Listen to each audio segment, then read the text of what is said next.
Today in this video I will be showing you how you can bypass or resolve the issue of login not available right now. This works for both WhatsApp and WhatsApp Business. So for example, your previous SIM was given to another user by your cell company.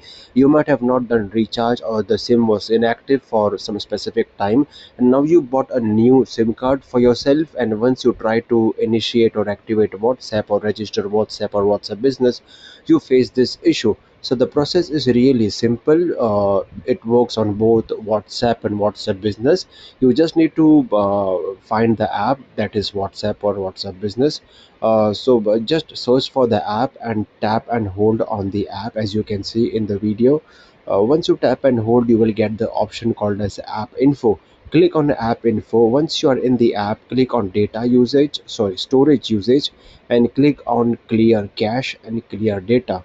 So in case if you don't have the clear cache option available or grayed out, you just select on clear data. So you need to do these two steps, clear cache and clear data, and then you need to again try registering the WhatsApp or the WhatsApp Business, and it should work for you. Also ensure that your WhatsApp or the business WhatsApp is updated to the latest version. Thank you for watching.